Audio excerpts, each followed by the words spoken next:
Welcome, familia. This is your host, Ray Collazo, and this is Found in Translation Talk Show, the talk show that stacks truth about politics and today's hottest issues, the perspectiva de lo boricua and diverse communities around the country. This is your host, Ray Collazo. Thank you so much for joining us. Thank you for joining the Found in Translation Talk Show on Facebook Live, Twitter,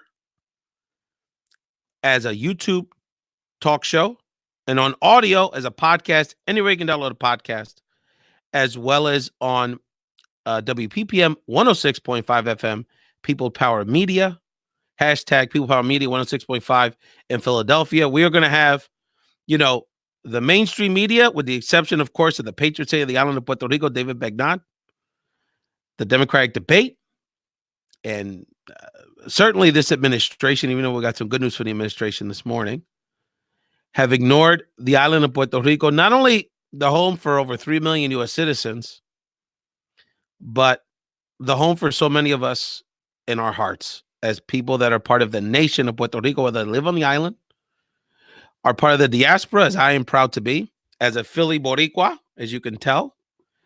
And essentially, the tens of millions and virtually this entire country and this entire world that are part of the larger Puerto Rican family. And one of the messages I want to make clear on this show is we ain't going to forget. We ain't never going to forget. Because nobody, through politics, natural disasters, is going to take that island from our community. This is Jose Ray Collazo. Thank you for joining Sound Translation. We're going to have, this is going to be a big parranda here, because we are going to have activists on this show. We're going to take the entire show. I'll make some comments on some of the political headlines, of course, impeachment, and some other things are in the news we're going to comment on. But for the most part today, we're going to leave this show. We're going to dedicate the show to the people of Puerto Rico, the people that are on the ground, saving our island and servicing the people that are in dire straits after this miracle, incredible freak of nature with this series of disturbing earthquakes that have impacted our island, and talk to people like me, people that are part of the diaspora that are rolling up their sleeves and again servicing our island. And again, we're gonna have a lot of great faces, a lot of great people to talk to today. So let me bring on one of our first friends to get this conversation started, and we'll introduce other friends that are in the queue here. One of my peoples, Mercedes Vasquez, is in the building. Hi there. How are you? Mercedes, welcome again to the Found in Translation family, my family. I appreciate the invitation, and specifically to speak on a topic that's so near and dear to my heart, which is our isla, Puerto Rico. Seguro que sí. Mercedes, for people who don't know, is not only incredible activist, businesswoman, one of the top boxing and combat sports promoters That's in the right. country. Another great niche she has as a businesswoman.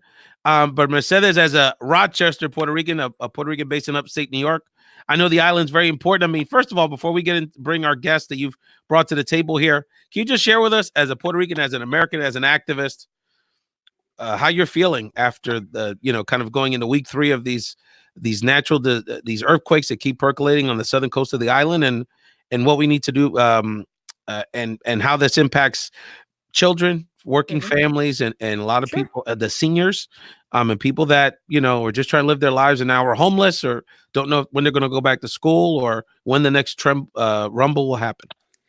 It's heartbreaking to see the national news, to see social media, and seeing the impact of these earthquakes. Unlike a hurricane, you'll receive notices of a hurricane coming. You can prepare for it. Earthquakes, come unexpected. And at the rate that they're coming, I mean, folks, and speaking with my family, they are living every moment as if it's their last, and it's an unfortunate situation. But to hear the panic, to hear this level of helplessness, it's just tough. It breaks my heart, because we just got over Maria. We're starting to rebuild, and the island was getting back to a normality, right? As and you'll hear everyone says that, getting back to normalidad. But what is that? Because Puerto Rico hasn't been the same. I say that from a natural perspective, politically. So we haven't been normal. Things have been very unsettled for quite some time for Puerto Rico.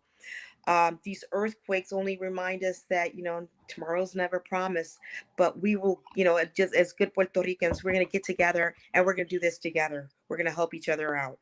I'm constantly getting calls and text messages is, what can we do? What can we do? So we've rallied some really great individuals, and like a good Puerto Rican, everyone wants to roll their sleeves up and help.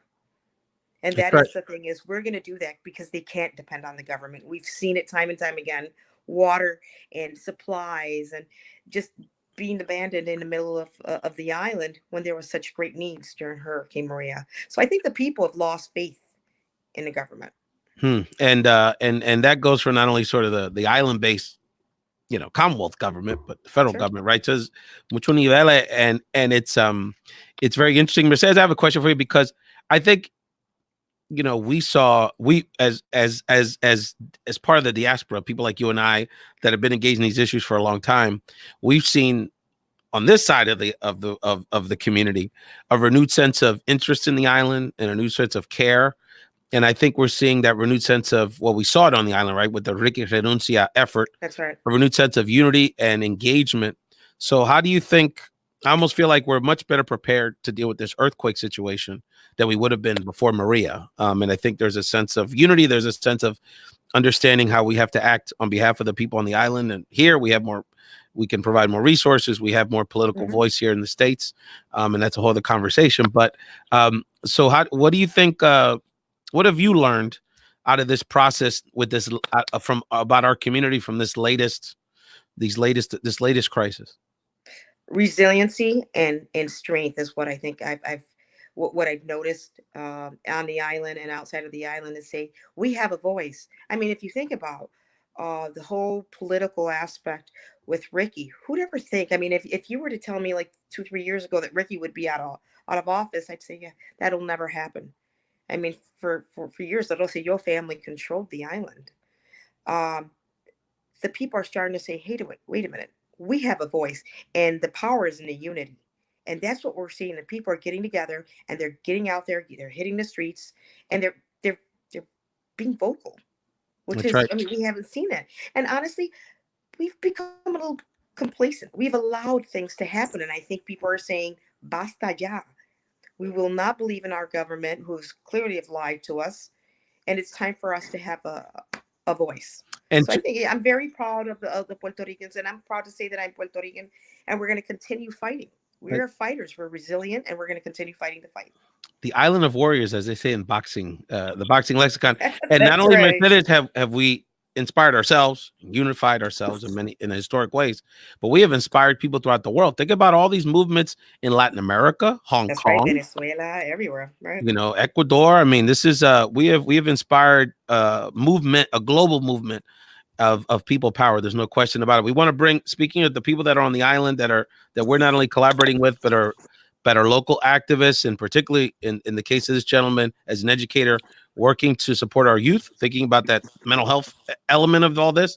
Educator and candidate for city council in San Juan, Puerto Rico, Paul Figueroa. Paul, buenas Mucho gusto, noches. gracias. Thank you Buenas so much for noches. joining Found in Translation, my friend. How are you? I'm well. How are you? Doing well, doing it. So you're in La Área Metropolitana. So obviously, wanted to first of all get your personal perspective. I mean, you're not in the epicenter of the earthquake on the southwest corner in the towns like Yauco and some of the other towns we're gonna have people from here in a moment. But just share your personal experience over the last few weeks, and what's the thing as an educator and an island resident you want our diaspora and our friends throughout the country to know. The experience has been scary. You know, we haven't been in the epicenter, but on my street, for example, it still took out all the poles, all the electricity poles on my street fell down. It took the trees down. We were a couple of days without electricity, and just the uncertainty of not knowing when the next one is going to happen. You know, when you're a teacher and you think, well, if it happens and I've got 25 kids, you know, in my classroom, and how are we going to make sure we get them out safe? And then the Department of Education, the Secretary of Education came out and said 95% of public schools on the island aren't safe in case of an earthquake. And then we've had issues of architects and structural engineers investigating schools in 15 minutes and certifying that the schools are safe for classes to start when really we don't know if we're safe. I saw one on Facebook today that was an engineer saying the structure of the school is exactly like a school that just collapsed in Guanica in one of the earthquakes. However, it's safe to enter. So if you're putting in your report, it's just like the school that just collapsed, how can you possibly say that it's safe for children to be inside? So it's scary to be a teacher at this time in Puerto Rico because we don't know if we're safe at work. How are we going to care for our students in a building that in all probability isn't safe? And what is behind this? We've seen in cities like Chicago where the government said, oh, the schools are too old, the schools are unsafe, and they use that as a mechanism to close and privatize schools. And that's been going on in Puerto Rico during the past 4 years with Julia Kelleher, who's been arrested again, and now with Wanda Vasquez as well. So it's a very uncertain time to be a teacher on the island. Paul, how are your students feeling? First of all, what grade do you teach, Paul? What grade? I teach 7th and 10th grade. Okay, so that's a very, that's when you're shaping your worldview, and that's a lot of anxiety full time just as a kid, right? All things being equal. So how are the young people on our island feeling? Just trying to, I would imagine it's hard to concentrate on their studies. And how, as an educator, are you trying to support them right now? So we haven't started class yet. So the government hasn't decided when class will start again. So right now there's a lot of uncertainty as to when schools start, which is difficult for parents because they don't know, how long they'll need a babysitter, how long they'll need to take off work. Out of the schools in Guanica, there's 7 public schools in Guanica, 5 have been destroyed from what I've heard. So how are we going to provide services to these kids so they don't lose the semester, or so that they're just not running around, in this really precarious situation? So I haven't seen my students. I don't know how they're doing. My school is going to open Tuesday, so I'll see them Tuesday. But I honestly can't answer that question. But we need to be making sure that these kids don't lose the school year. And Paul, being on the island and thinking about it, and obviously I know you're very concerned about your young people and just the psychology of the people on the island right now. What should people like me that are in the diaspora that want to be helpful, what should we be thinking about? What are maybe areas, because there's kind of the standard stuff, we can collect, basic supplies and basic supplies and food and, clothes or what have you. But what should we be focused on ways of supporting outside of those basic necessities? Well, for the, I'm active within the Partido Independentista Puertorriqueño. We sent a shipment of supplies down to the South Coast earlier this week. The feedback that people are giving is that food is what they have. They don't have hygiene supplies. They need psychological help. People are afraid to get in, to go back into their homes. They're traumatized. And being very conscious of the organizations that people in the diaspora are donating to, because we in the island know the organizations that help us and don't. And I've seen some things on the internet that say, oh, donate to this, and I'm like, oh my gosh, this is such a horrible organization. Do not donate to them. Let me see that that's a big issue, a big conversation that we're having. Yeah. And people, to our credit, people ask, they say, what's legit? What's going to get to the community? What's efficient? What's being run by people, La Gente Humilde on the island that really understand the needs? People don't want to get burned by, big corporate charitable organizations. So that's a big conversation that's happening. The Federación de Maestros de Puerto Rico does have a fundraiser for people, for the diaspora to be able to donate. And that's very important because, you can send people in the diaspora can collect a lot of donations, but then who's to say that that's really what the people need? Because the needs are changing day by day, depending on the amount of food that's coming in, depending on the size of the replicas. There's a lot of factors that go into it. So it's better to let the people decide where that aid should be spent on. And to get back to the subject of aid coming in and the government, And to get back to a point you previously made about us being U.S. citizens, and the failure of the federal government, the failure of the local government. The United States Constitution says that Puerto Rico is not the United States, part of the United States, but property of the United States. Everything that has to do with Puerto Rico goes through the Congressional Committees of Natural Resources.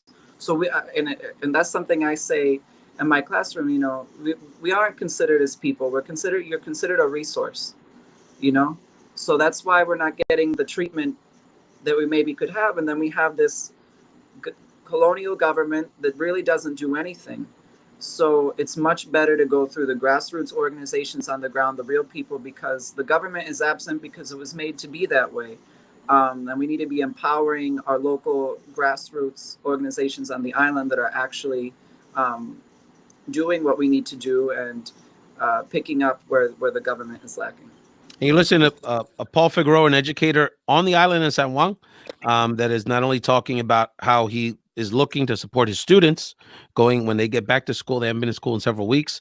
When they get back next week, and those aren't even students that are in the sort of epicenter of the earthquake, and talking about sort of these bigger issues that are impacting how the federal and local government's response to the earthquakes. And Paul, you know, I think this is your points are very well taken here.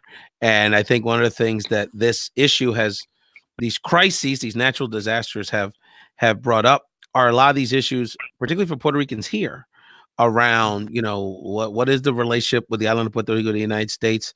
How does that impact how my family got here in terms of the migratory patterns, right? I mean, some of them, you know, and I think we're starting to connect those dots. I think that's bringing up the kind of conversations that need to take place and educate our community. And the bottom line is that you're right. I think most of our community, whether on the island or here, are resigned to the fact that we've got to do it ourselves. And what does that mean for the future? I think will be very interesting in terms of people that are based in the diaspora that are lending a helping hand to the island. We wanted to bring Wanda Martinez into this conversation. Wanda, welcome to Found in Translation. Tell us about the work you're doing. You're going to be going to the island soon to support our people in Nuestra Isla. Well, yeah, I'm leaving Wednesday once again to help, of course, our island that is in much need right now in this difficult time. So I'm really happy to be able and blessed to be able to go over there and give a hand. Wonderful, Wanda. So what is your plan right now? What have you done in the Rochester, upstate New York community to prepare? And what will you be doing? Let people know where you're going on the island? How are you connecting with local people? Tell us about the game plan. Yeah, so all my family is in Puerto Rico, actually. So we've been having a lot of donations from different organizations in Rochester, a lot of business supporters from the Rochester area. So we have a lot. I already filled up 7 bags of 50 pounds to bring donations to Puerto Rico. And then once I get to Puerto Rico, I will be going to Yauco, Peñuela, and some of these places that are in need, some of the places that probably Red Cross hasn't been there, and the mountains and wherever I can get to. Yeah, I was talking to someone. Where was I talking to somebody? Actually, today, the Philly. Want to shout out my friends in the Philadelphia leadership community. We have many efforts going on locally in Philadelphia, but the Philly Boricuas group is putting together 1,500 backpacks for emergency assistance for kids. So if they have to relocate suddenly and they need some books and, you know, for some education materials while they're sort of waiting to go back to school. So they're basically, all of them are taking turns getting on planes over the next several days. So they're taking a couple hundred at a time. So un saludo. So they were telling me that there's a group of elderly in Utuado that need the depends, the garments, you know. So that was something I hadn't even thought about because I've been so focused on these children that aren't in school and are sleeping out in parking lots and benuelas and stuff. But of course, we have to be very diligent about our ancianos, especially in the campo, because it's hard to get some resources there. Mercedes, talk to me a little bit about the work you and Wanda are doing in Rochester, and how did this come about? Was this, you know, basically getting a few Puerto Ricans on a on WhatsApp, or How did this effort that you and Wanda are doing come together? I know Well, how it is. I've got to I tell know how you that. we organize. Right, exactly. Well, Wanda and I have worked together Hablamos on mucho. yeah. We communicate. Wanda and I have worked together on several projects. Hurricane Maria, then we worked with on the Bahamas project. So she and I have a bit of a track record. What I love about Wanda is she's got I call it the backpack approach. She collects backpacks. We've done such a I mean I don't remember how many we actually did, several hundred we did in the course of the three projects that we worked on. Um, but she gets to the areas that typically help wouldn't reach because it's terrain that most trucks wouldn't be able to go up. It's the grab the backpack and make sure that it gets to the area of needs. And we did it grassroots. As I mentioned earlier, I think people have lost faith in the government. They've lost faith in many of these organizations that have profited. And unfortunately, even FEMA, they've lost faith in that. So we've gone there just to help regain faith. And again, it's the power of the people. It's the Boricuas getting out there. And I've got to say, in Rochester, we've been really fortunate. The entire community has says we want to help.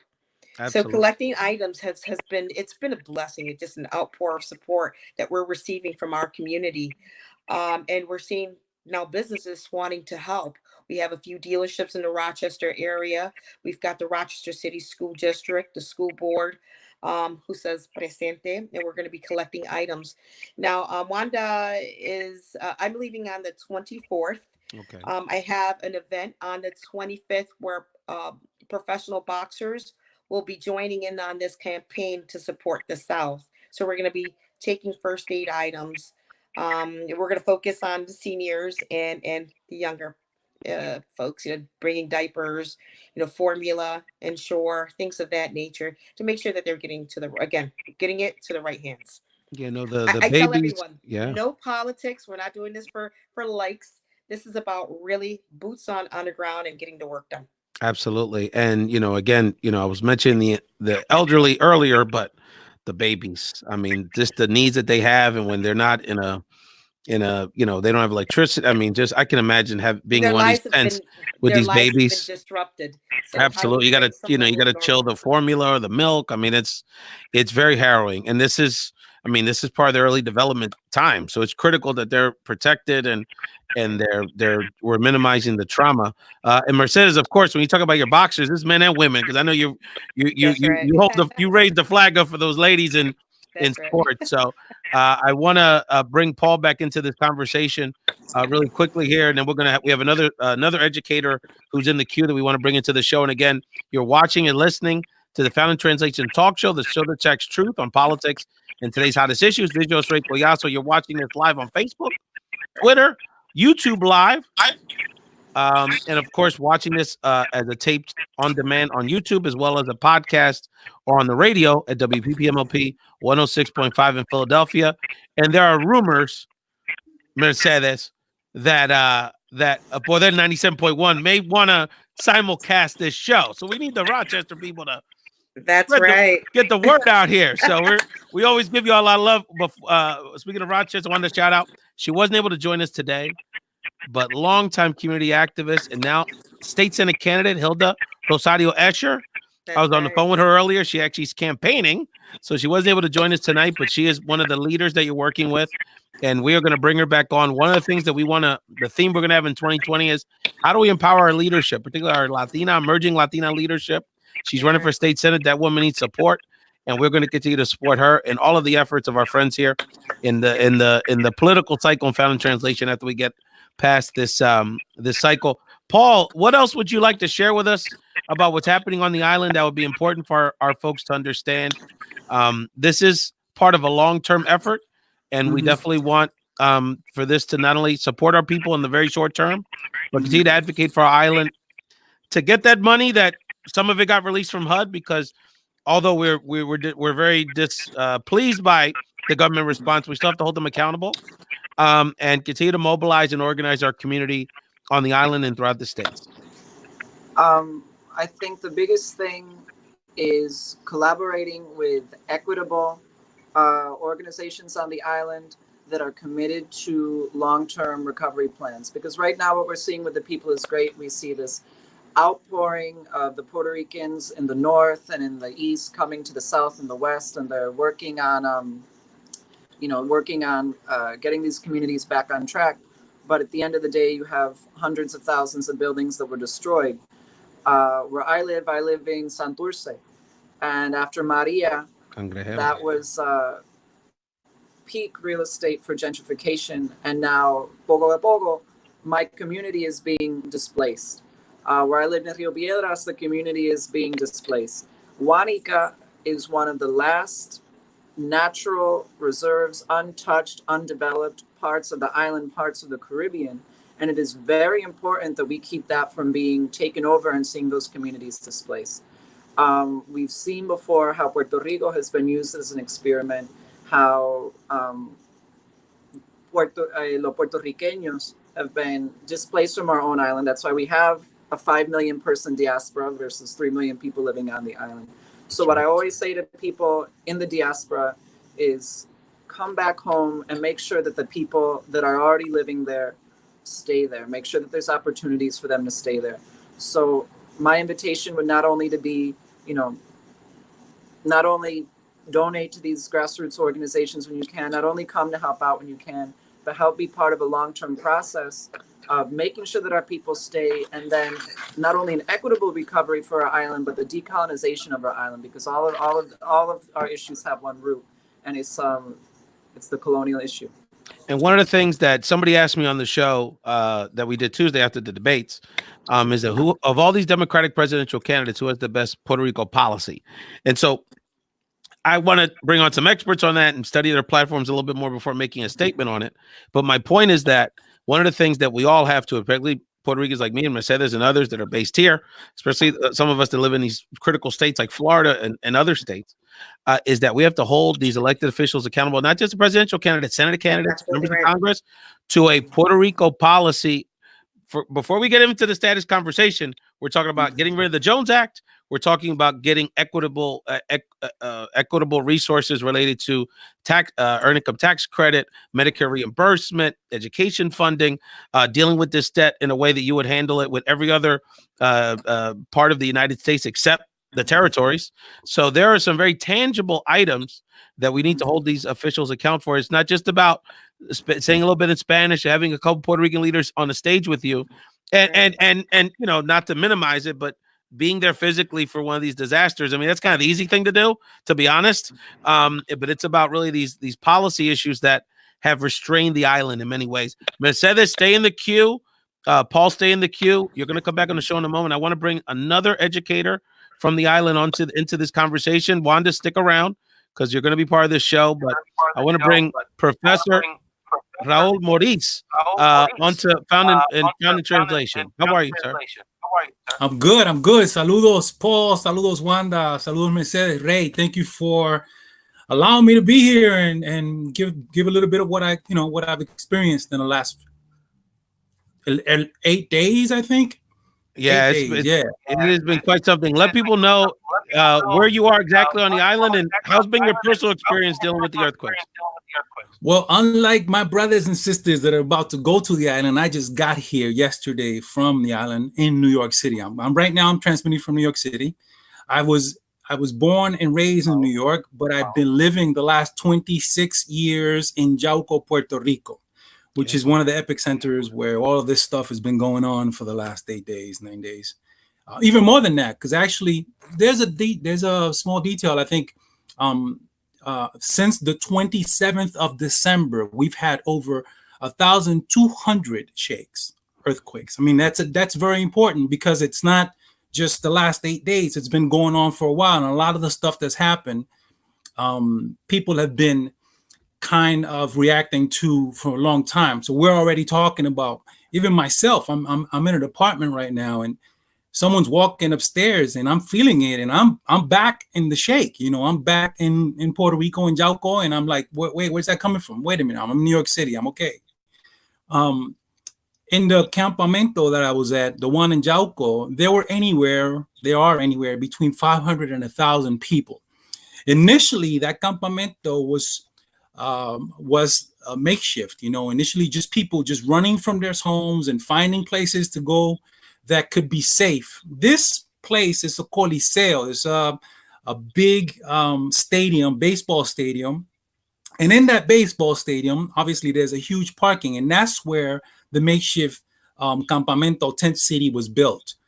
At that place, you had people sleeping and still have people sleeping in the floor, people sleeping in their cars and sleeping in tents.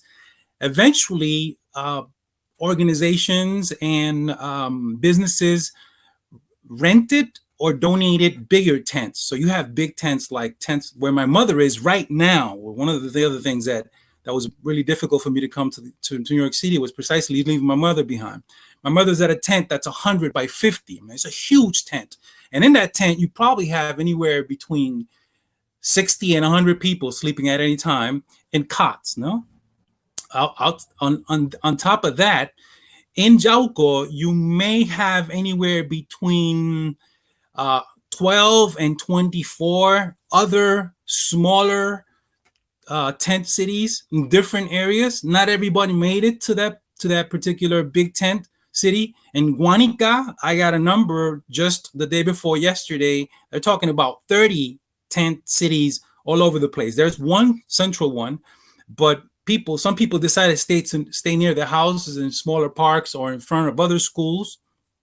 The same thing in Guayanilla, Sabana Grande, Peñuelas, in the center of the island, Maricao, Adjuntas, places that are not being talked about. And the important thing about that is that the concentration of the images that we've seen in the U.S. media that I've seen so far have been mainly in the bigger areas. But there's other things that are happening that right now we have not been able, I didn't mention Ponce, but we have not been able to account because everyone's reacting to the quakes that are happening constantly. Just today, almost 9 quakes, anywhere between 3 and 4.2, 4.4, today alone. And people are just reacting. So it's a little bit difficult just to maintain, because just when you think you're coming back and everything's okay and the floor is where it should be, you get a quake like this. This morning you got a 4.2 or 4.3, which is a big quake. I mentioned I wanted to talk about, there's something that happened to Puerto Rico past the hurricane, or even before the hurricane. Puerto Rico had been experiencing the obvious corruption that maybe most of you know about, and everything that happened when this government came into play, which is the government of Rosselló. Even before that, we had experienced La Junta de Robo Fiscal. Oh, se me pasó. La Junta de Control Fiscal, which is this fiscal organization that has been imposed by the U.S. government without anybody asking for any of those 9 people. They're just there, no? And because of that, people were already feeling all of this anger, and it was mainly contained within families and social circles. But after we saw the atrocities that were posted and expressed in this chat with Rosselló and all of his crooked criminal animals. And if people don't know who Rosselló is or Pedro Rosselló is, I mean, Pedro Rosselló was his father, who's just as criminal, is just as bad. But Ricardo Rosselló, this was the last governor we had until July, until September. I'm sorry. Raul, let me jump in here just because, and I brought Paul back on air because well, you just left the island, and I'm glad you all are safe. But from this island perspective, I want to ask you all this question that, and from my perspective, again, from a distance, it's hard to tell sometimes. But I've been, not that I had a high expectations, but I've been disappointed in sort of the lack of urgency that I've seen from Juana Vázquez and her administration. It took several days. It took way too long, from what I could tell, for her to send the emergency, the request for there to be a major disaster relief designation. And I don't even doesn't seem like she's even spending a lot of time in the southern part of the island. So can y'all, why don't we start with you, Raul, and then we'll go to Paul, around, what is, I mean, again, I mean, am I missing something? Because I mean, I mean, regardless of maybe how powerless they may be in reality, they're still the leadership of the island. I don't think they're powerless. I think that Wanda Vasquez is surrounded by the same criminals Mr. Ricardo Rosselló was surrounded, and the she was part of the crew. She just was the female that wasn't on the chats, basically. Yeah, exactly. And all of the others, for example, the agencies on the island. There's like 100 different agencies on the island. They have all kinds of resources. I mean, the resources are there. But here's the thing: the people that are around this lady are Guaynabitos, and I hope my brother doesn't get offended, but I'm going to say it. And Guaynabitos means that these people that don't actually socialize with the rest of the island, they live on an island within an island, mental wise, physical wise, and social wise. So we got that thing going on. But here's something different that happened now that didn't happen before. And that's why I was mentioning the verano del 2019, the summer of 2019, when we got this individual out and everything since then has been tricky because they haven't been able to figure out how to manipulate the people, because we are connected different. That's why we're not even, as a matter of fact, there's memes saying, don't worry about it. Stay on vacation. We got this. We as Puerto Ricans got this. And that's exactly what has happened. You have that's flipping the script right there. People, and I'm not exaggerating, thousands of people getting on their pickups, getting on their, little cars or with their parents and with their grandparents, buying stuff and bringing it themselves, because like compañera said earlier, and like the compañero Paul said earlier, we don't trust them. We really don't trust them. We don't trust them, and we don't trust Mr. Orange Hair up here either. We got that clear. They don't like us. They don't want us. They ain't done nothing for us.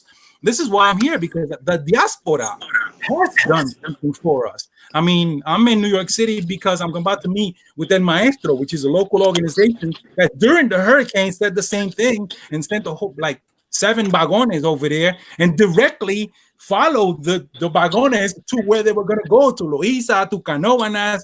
We've learned, man. We ain't going to wait. I love the passion, brother. I love the passion. Hey, Rob, Paul, jump in this conversation because I want to get your thoughts on, again, just that dynamic around that we seem to have to do it for ourselves, because I'm trying to balance. We have to hold these people accountable, and obviously there's ways you can do that electorally in November. But at the same time, there's things that have to get done now. So Paul, let's allow Paul to share his thoughts on that part of this conversation. Well, Wanda Vasquez was not prepared to be governor at all, even before Ricky Renuncia. There was a Wanda Renuncia movement because people didn't even want her as secretary, as attorney general of the island. She was not supporting the women. Wasn't there a case with a young Afro Puerto Rican female that she dealt with very harshly? There was a lot of issues with her. No, there's been issues with her throughout her career. She continues to be advised by the same people that were in the chat. So even though Ricky's gone, she's there, and she was simply not prepared to do the job. And she said, I'm apolitical. I'm not going to move to La Fortaleza. I'm not going to do this. I'm not going to do that. I'm not going to run for re-election. And now she's running for election and she's living in La Fortaleza. So the answer is she likes living in La Fortaleza, and she likes living this life of, this type of elected official. And that's what she plans on doing. It has very little to do with the people.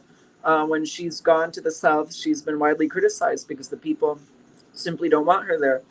But again, to talk about La Junta de Control Fiscal, Colonial, Imperial, whatever you want to call it, the La Red Sísmica, which would be the network, the government agency that detects earthquakes on the island, that helps us prepare for earthquakes on the island. La Junta de Control Fiscal and the Puerto Rican government cut that funding from the budget.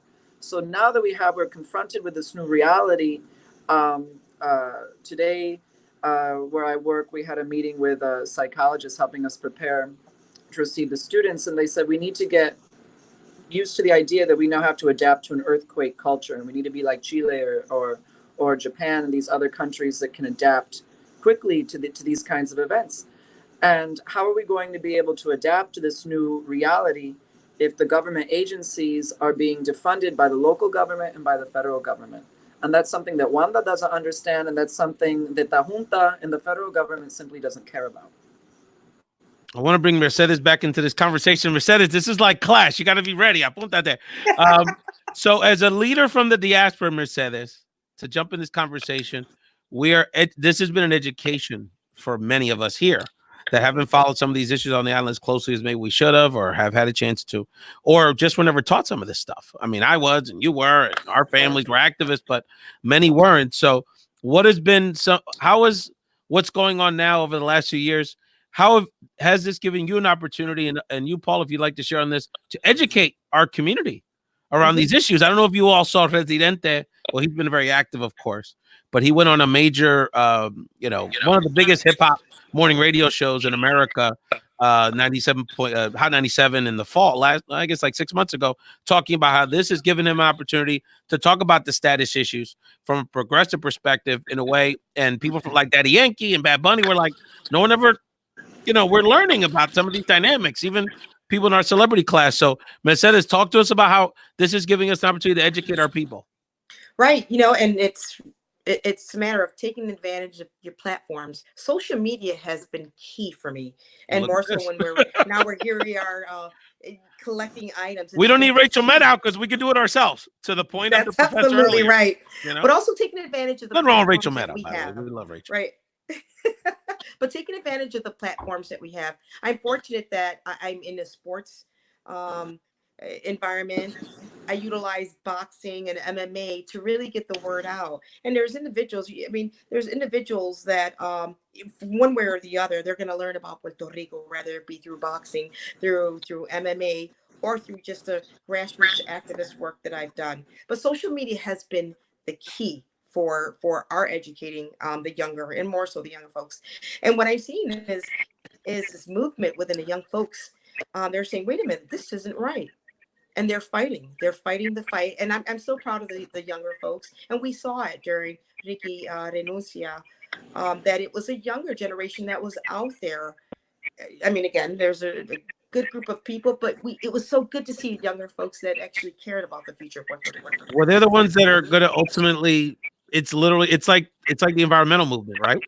Because the reality is, unless those young people fight for this island, we won't have an island. Because as Paul said earlier, 2/3 of the job to get us off the island so they can do what they want with it is already done. Because the 2/3 of us don't live on the island anymore, so we have to fight. And I've got to also mention too, and people see that. I've had conversations with some of the local businesses in Rochester about opening businesses in Puerto Rico. In fact, MCM Stone, which I mean, how funny is this that during Hurricane Maria, I saw a light post made out of cement. And there's a cement company in Rochester, and I took a picture of it. I said, what will it take you to rebuild this and multiply it by the dimensions of the island? And we did the math, and it took, I think he said it'll take about a month and a half. If you think about it, there's many of these poles that still haven't been fixed. I mean, there's a temporary fix. But listen, with a hurricane or with an earthquake, it's not if it happens, it's when. So we've picked their interest and actually wanting to do some work in Puerto Rico. And I'm proud to announce that CM&M is now going to be entering into Puerto Rico, working with the local government and working with many of these buildings that unfortunately are now condemned. They're going to take that infrastructure and recycle it. So no longer will we see these barges, disposing of this debris in the ocean. So there's certainly a plan, but there's conversations that need to happen, even at the local level. Have that conversation. There's so much happening in Puerto Rico. Paul, you had a point? You wanted to jump in? Just talking about the light poles, Mercedes brings up another point. If you go to Casa Pueblo in Ajuntas, which is a great community-sponsored initiative for renewable energy on the island and for the environmental conservation of the island, students from Mayagüez, la Universidad de Puerto Rico, Recinto de Mayagüez, invented something called el poste riqueño, and it's an electric pole, a light pole that is run all off of solar energy. And they did studies if Puerto Rico converted to this, how much gasoline it would save, how it would be more effective for hurricanes and earthquakes, because when there's no power, but the students wrote that as their thesis. So when you write it, your thesis is actually the property of the university, and the University of Puerto Rico, which is part of the government, has never let the students sell it. They've never let the students produce that. So here we have people coming in and providing help, which is great, but we also have really great options on the island that, because of the situation we're in and because of the corruption, have never been allowed to come to fruition. So we need to be talking about bilateral efforts of how do we get these people on the island to be able to grow and to be able to do things on their own. And I think this is a great message of this summer, and a great message of what's happening right now is us learning how to do things on our own. And Mercedes is right, it is the young people, because I asked my students at the beginning of the year, what's your biggest fear? All of my students said two things: not being able to stay on the island and climate change. And those are the things that keep 12-year-olds, 13-year-olds, 14-year-olds, 15-year-olds in Puerto Rico up at night. Well, this is talking about full circle, big picture, right? Hurricane Maria was a climate change disaster. We are climate change refugees in many ways. And I don't know what the sense you're getting, Paul and Raul, on the island, but there's so much paranoia and so much mistrust that amongst diaspora Puerto Ricans, and we try to manage this a little bit on social media because the wrong meme gets out there and people, but that there's all kind of conspiracy theories about fracking and other issues that are happening on the southern coast. And ultimately, who knows? But that's the kind of mistrust that we have in the government. And obviously these are environmental issues that we haven't dealt with as a global community. And now people of color and people in the Caribbean and people in Latin America are suffering. Wanda, I wanted to get you back in this conversation because what else would you like to share with our community about what you've learned out of this experience? I know this has also given Puerto Rican youth in the United States a renewed sense of interest and connection to the island of Puerto Rico. And what else would you like to share about this experience and what you expect to do when you go to Puerto Rico next week?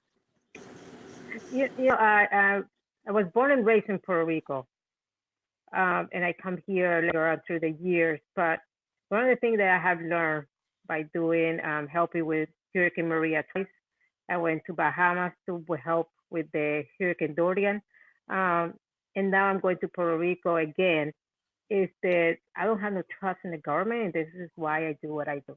I go and get this stuff done with the team that I have, the team that I trust, because we cannot wait any longer. The people need stuff now. We cannot wait for February, we cannot wait for later on. The people need stuff now. And right now, like people said, they need depends, they need the babies, they need stuff, and we cannot wait until the president or anybody sign a little paper. I mean, that's why we are Puerto Rican, we are survivors, and that's why there's nothing that stops us. But I have a passion about helping people. That's who most of the Puerto Rican, that's what we do, is help people. But this is why I do what I do. I take time off from my job and take all these supplies and take it to the people, to their hands. I don't take it to no organization. I take it to their hands, the people who are in need. And I have solar lights, I have depends, all this stuff that people need, I give it to them. That's wonderful. Professor, you brought up a point in the chat I wanted you to bring up. Professor Raul Maurice, that's joined us here, who was on the island, was in the epicenter of the earthquakes, and gracias a Dios, he was able to get back to the mainland. But we also obviously are concerned and care very much for your mother and other friends and family that are still in that area. Yo tengo una tía que vive en Aguabo, that's not the center of the action there, but she's so scared to sleep in her room. She's sleeping on her living room because she just has this fear, and that's the fear that's permeating throughout the island. And we have fear, right? We're concerned. I was just on the phone con mi tío Javier Gonzalez. Un saludo, feliz cumpleaños, tío Javier, who lives in Orocovis, was talking about how he basically is very prepared for these kind of situations, and so, but at the same time, it's that mental stress around what's going to happen, because he goes, yo estoy en el campo, and if a little stronger, I don't know what's going to happen. So, Professor, you brought up a good point, and I want to shout out a very good friend of ours, Joel Beracol, who's actually advocating what you want to bring up now, which is around how do we do this in a way, this support effort, to support the local business people in Puerto Rico. So I know that's something we wanted to discuss. Yeah. Two initiatives we're doing immediately this Saturday. There's a group of different leaders that are going to get together and plan precisely, because we're very, as you said, we're very distrustful of what's really happening. We're not really sure exactly what's happening. They're talking about evacuating whole areas like Guanica and Guayanilla, where there's that. We're talking about 30,000, 40,000 people. That doesn't fit in anybody's head, right? And you're not just moving people, you're moving communities, you're moving friends, you're moving culture, you're moving all kinds of stuff. So there's two issues. We're going to meet this Saturday to discuss. There's a group of leaders that are going to discuss some of the points and try to bring up a strategy that we can pass along or investigate from the communities what it is that they need, instead of these government telling them this is what we want you to do. That was my question to you, is that what, I mean, that has been a discussion, but is that what the people want? Because I don't know. I'm not in that situation, obviously, because it's hard to tell how long these earthquakes are going to take place, but obviously a lot of these homes are not going to be fixed anytime soon. No, they're not going to be fixed anytime soon. We don't even have a number. I mean, we're talking about thousands of homes, and homes that are built with cement. It is. I tell you, God is with us, bro. Because I think we've lost 2 people. One. Yeah. I mean, the loss of life. It's really miraculous. I know there's a lot of people suffering, but the fact that we haven't lost, 1 or 2 it's incredible, because there's a lot of places that are uninhabitable now. The second initiative that we're proposing and we've been doing the last 2 days is precisely that. Instead of bringing stuff to the island, that's not a bad. We totally appreciate it. We thank everything that has been given to most of us, and it's very important because it was part. But it's important to realize that not the whole island, was demolished. There's areas that are affected, but then there are other areas that are functional, and those areas are supplying stuff like water. That we definitely need diapers, and we never need stuff like that, but a lot of that stuff is already on the island. So here's the thing: we are talking about sponsoring the businesses inside of Puerto Rico. Why? Because that's going to percolate. That's going to have a chain reaction. You're going to get those people back to work. I mean, you got people who haven't been working for 8 days, and what are they going to? The system. This Section 8 crap, that's not going to, no, please. That's not going to solve anybody's problem. We're talking about thousands of people. We're talking about residenciales públicos, condominiums where you got, 200 people, or residenciales públicos where you got like 200 families, That's the kind of impact that's going to happen. And we're visualizing this as a long run project, as a long term project. So what we want to do is restart, reboot, reactivate the economy, which means that we have to get our Puerto Rican from the diaspora to come and visit us. We got beautiful beaches as we've always had. So come to the island. It's not all bad. We got areas where we got to concentrate. Yes. The other thing is we got nowadays PayPal and Atache Mobile. There's a lot of ways that you can call. This is what we're doing. We're posting businesses where people can call and say, listen, I want to sponsor today's meal. I want to sponsor today's 100 tents. So llama a Pitusa or llama whatever, these local businesses. And that's what we're doing. We want people to sponsor them, because if you bring stuff that we already have, you're going to basically displace the employment that we're trying to kickstart. And that's very important. That's those 2 issues that we've been working on right now. That is excellent. And I want to bring, and Wanda, we'll get you back on screen before we end the show, but I want, as we get into the final segment of the show, and again, you're watching the Found Translation Talk Show.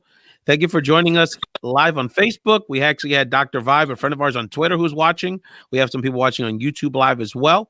Or you're watching this on demand on YouTube or on social media as a podcast, or on the radio, WPPMLP 106.5 FM in Philadelphia. Executive producer of the show.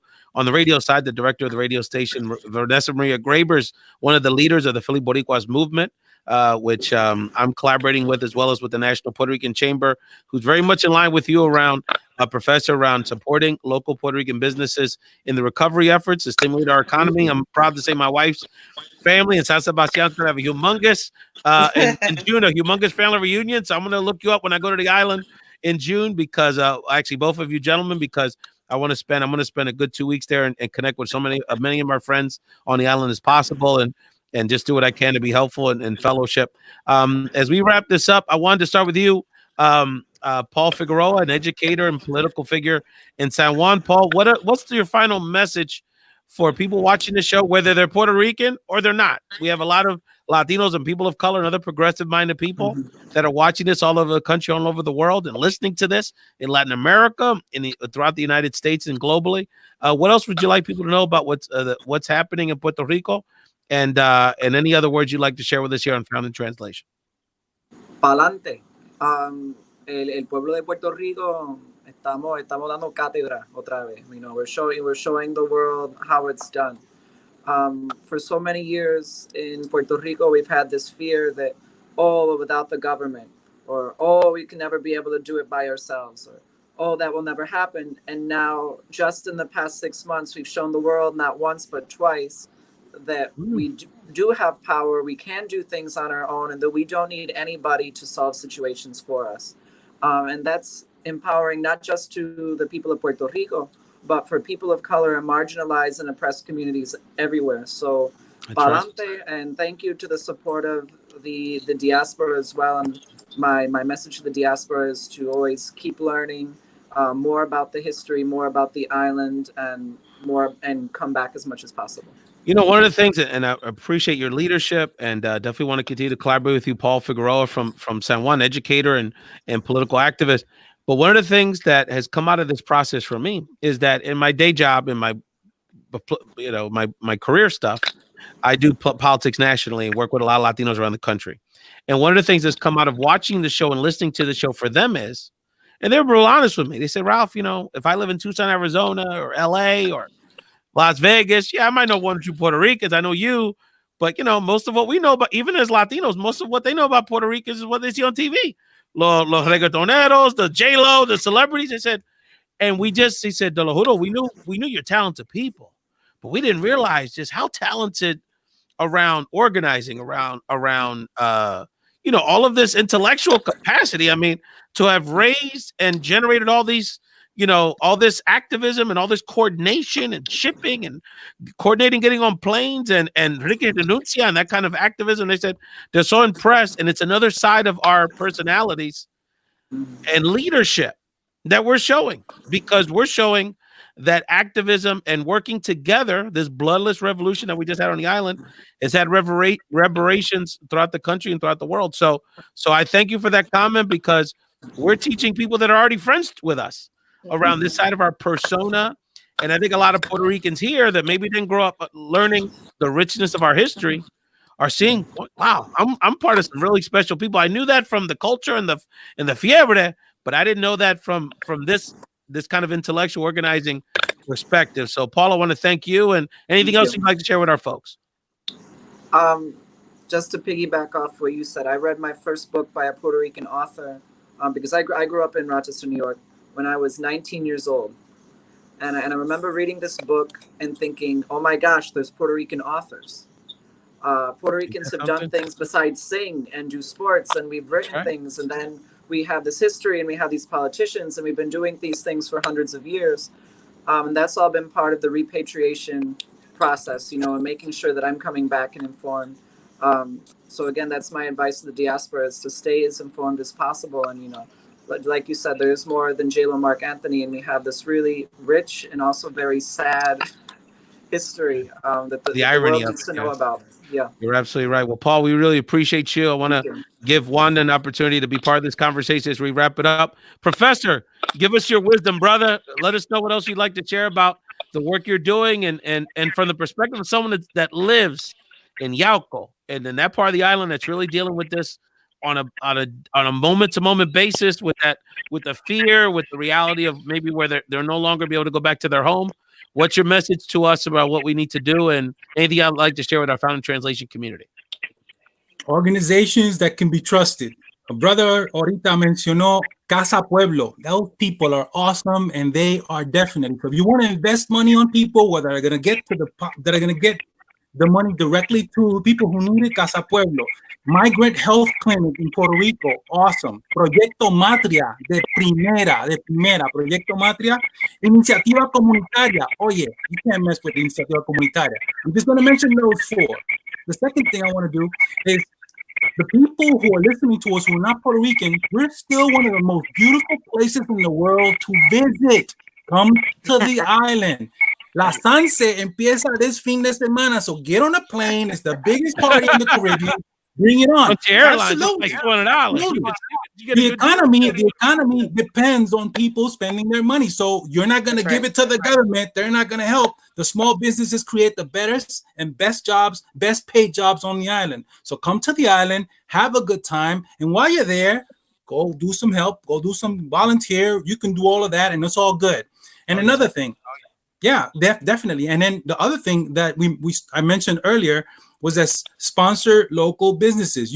We're gonna keep posting stuff. I'm gonna be on the island for the next at least 2 weeks, precisely that, talking to the diaspora, trying to give exactly what I'm giving here. You know, a different picture maybe. And my number is 787. This is totally 787. Keep it real, bro. There's family. My man hit me on my Facebook message. I didn't even friends with the guy, and he figured out a way to get to me today. He said, "Yo, I need to spread this message." I said, "Come on the show at 8:30, my man, or 9:30 PR." Listen, Aide knows you, and she's a great leader, local leader, and she was like, Montoya, she was like, listen, get on with this brother. He's gonna, and that's exactly what I did. I trust her. Cool.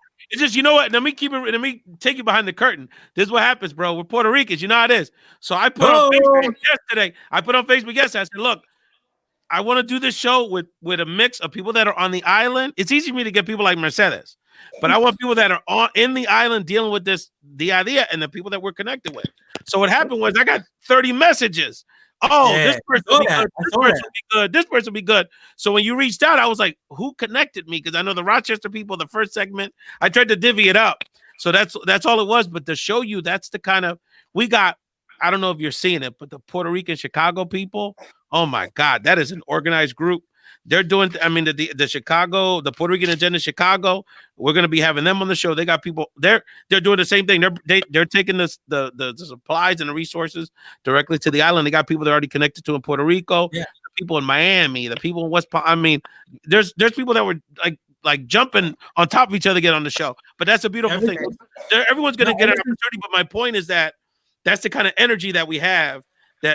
And my message to people watching this is, if we could do this for these emergencies, imagine we could do to build our economy on the island, to build our political power here. Because let me tell you something. If Puerto Rico just decided, keep it real. If Puerto Rico just decided the Florida Puerto Rico said Trump's over, he'll be over. Because we have the numbers. The question is if we can organize ourselves. And the senators depend on our vote too. Oh, we could flip the Senate. Tanto Boricua and Georgia, even the states that we're not known for, Georgia, Texas, and we're organized there. And we have, and there's a lot of possibilities. Continue, brother. You got me excited.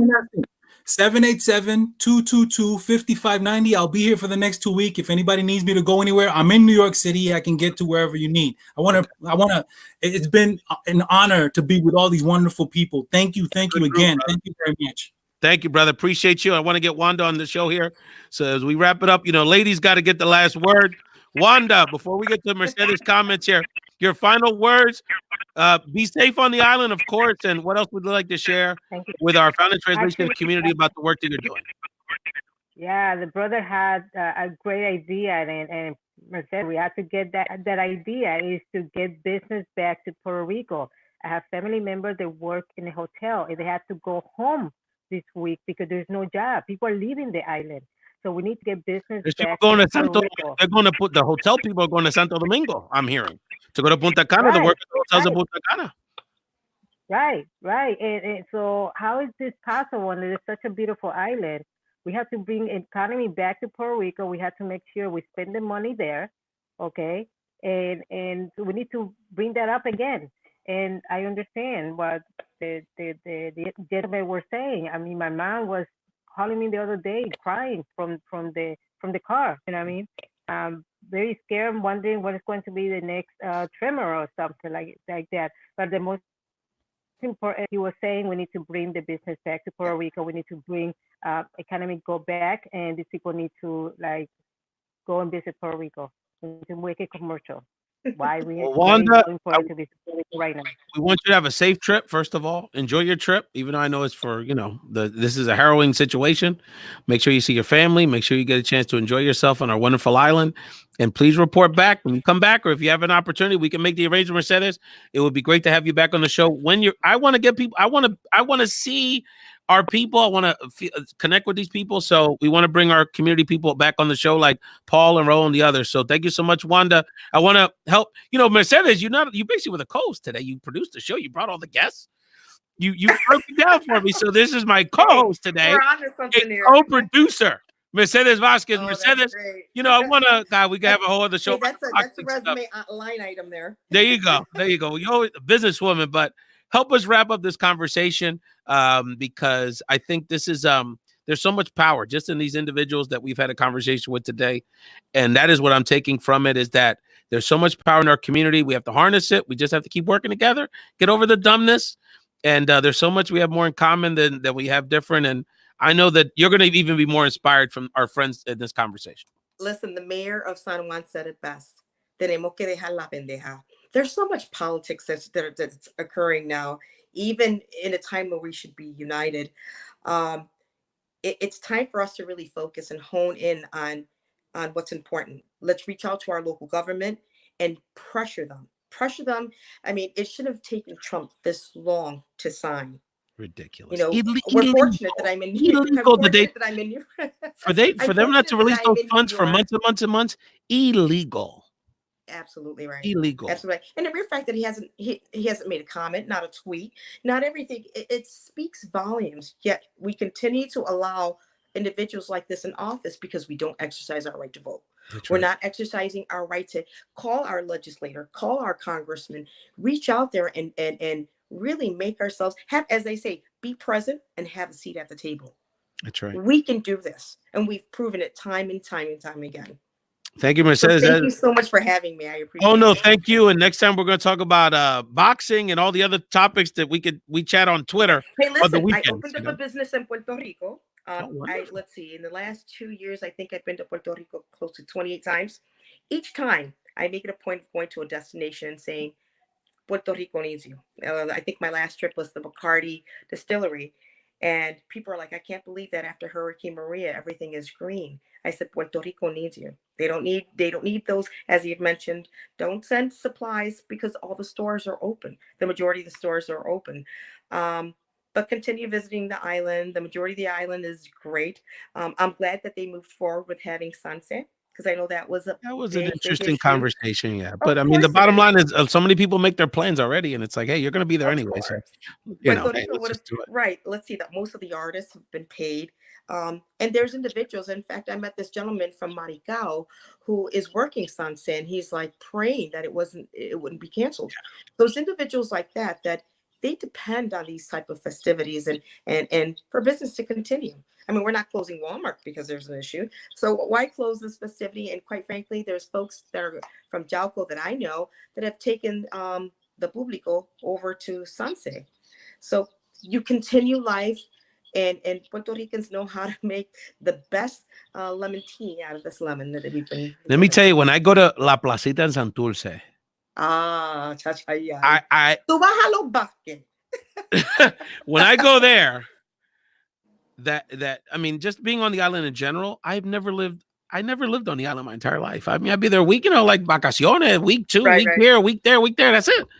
But when I'm in La Placita, I never feel like a full person until I'm in those kind of spaces in Puerto Rico, because then it all makes sense. I don't know if you've ever seen like Bruno Mars talk about it, that he grew up in Hawaii and mitad Boricua, and he's like, I had to come 7,000 miles to the island to realize why I'm this funky and why I'm this person and why I dress this way. And it's such a reconnection and a validation of our personalities and our culture. So I want to thank Raul Figueroa, or Paul Figueroa, I'm sorry, Dr. Raul Maurice, Wanda Martinez, the rest of our friends.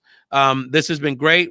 Paul wants to mention the Federación de Maestros de Puerto Rico. Of course, we have to support not only our educators, but our labor leaders. And Paul, please keep us posted on your political activity. Dr. Raul, we're homies, brother. We're going to keep working together. Wanda, please report back your findings because I'm very curious about what you find on the island, because I think, and I think Raul made a very good point. There's pockets in barrios and pueblos that people don't think are very affected.